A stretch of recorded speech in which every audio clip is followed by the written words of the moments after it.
G'day guys, Seeney here and welcome to another episode on the Australian Wealth channel. And in this episode, I'm going to be talking about how the stock market is about to get crazy.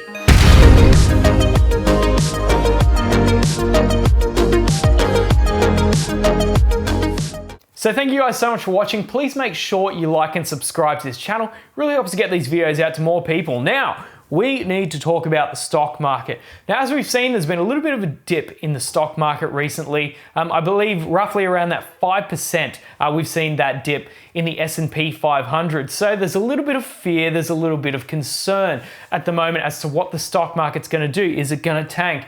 Is it gonna go straight back up? No one really knows. But what we are seeing is a lot of jitters at the moment in the stock market. There's a lot of uncertainty. There's many different reasons for this, but we're going to be talking about some of the valuation and why this could potentially be a great time to be buying stocks. Now, of course, you need to do your own research. This is just one piece of many that you should be doing to see whether you should be buying stocks or not. But the first thing that we need to look at is, of course, the VIX, which is the volatility index. This basically measures how volatile the stock market is. How much is it going up? How much is it going down? How much fear is in the market? How much greed is in the market?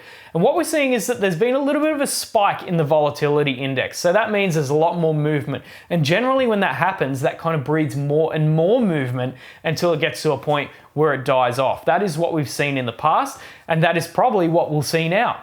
I'm not so much worried about volatility. The stock market goes up, the stock market goes down. For a long-term investor, it doesn't really matter that much.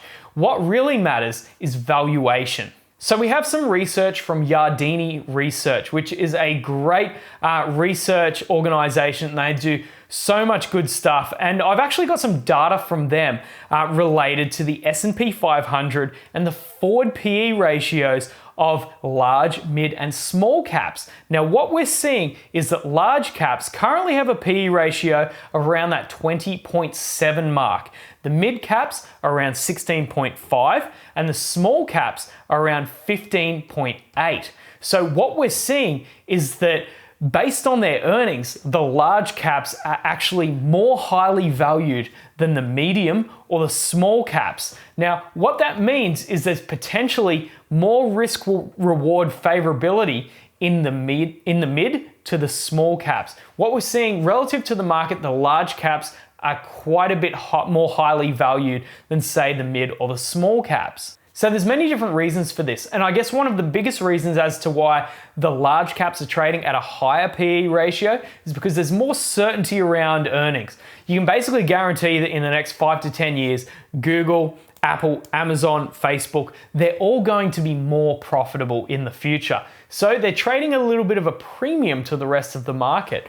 But we're seeing this divergence start to appear. And what this does is it creates a lot of opportunities for investors. If you can pick some great companies that are going to grow really fast into the future, that have a small market cap, which could eventually grow into a mid or a large cap, then there's some excellent opportunity right there because a lot of these stocks, they trade in baskets. And one of the big baskets is small, mid, and large caps. So all of the large caps you'll generally see go up together, or the small caps will generally go up or down together. So when we're talking about small caps, we're talking about companies that are worth under $10 billion, which might sound funny to think that a company that has a $9 billion market cap could be considered small. But in terms of the stock market and the size of these very large companies, they are quite small. Apple has over $1 trillion, I think at this point over $2 trillion valuation. It's very high. So we're talking about companies that are exponentially smaller. And you know what? When money starts to move out of these large caps into small caps and medium caps, we see that rotation.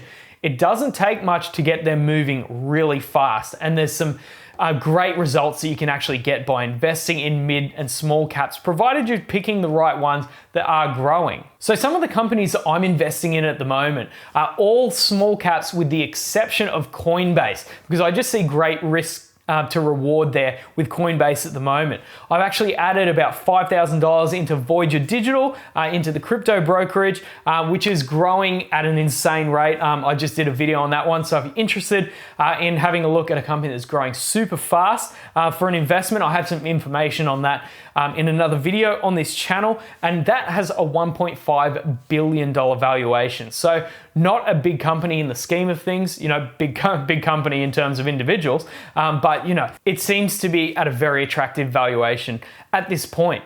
So with Voyager Digital, the management team is very experienced. They've got over 2 million users at this point, very high margins, which we like to see. $60 million in revenue in Q3, and that is growing at a very fast rate. So it's definitely one for me, being in that small cap space, the valuation being beaten down dramatically, and the growth rate being really fast. In fact, I've seen some video of Jeff Bezos way back in the day where he saw the stock price of his company going down and down and down, but he could see all the metrics of his company and they were going up and up and up with Amazon.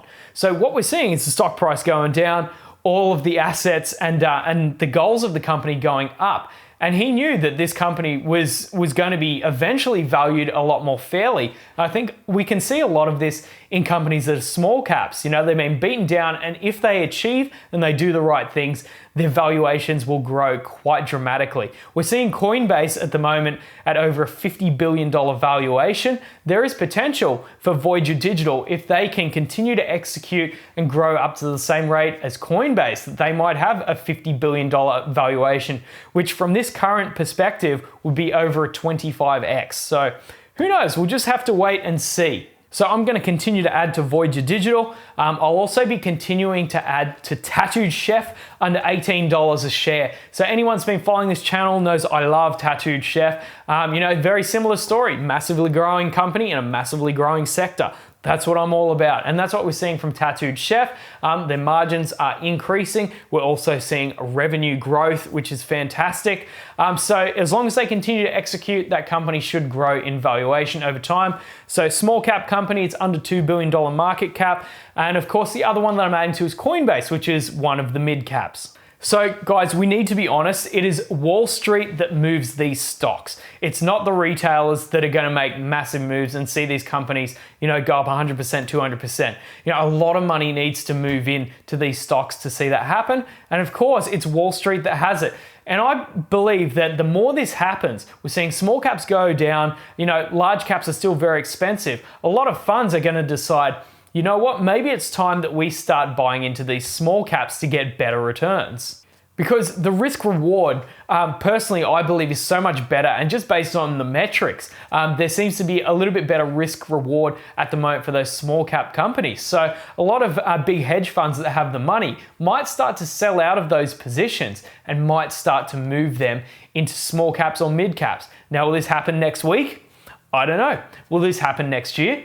I don't know, but eventually that is going to change. So it's something that I'm looking at, and I personally believe that across my portfolio, I've kind of got it geared towards more small cap companies at the moment, because I believe they're the ones going forward that are going to do quite well based on the valuations. So I'd be really keen to hear what you guys think about what's happening in the market at the moment. Are you still buying large caps? Are you looking at mid caps, small caps? I'd be really keen to hear about the companies that you are investing in.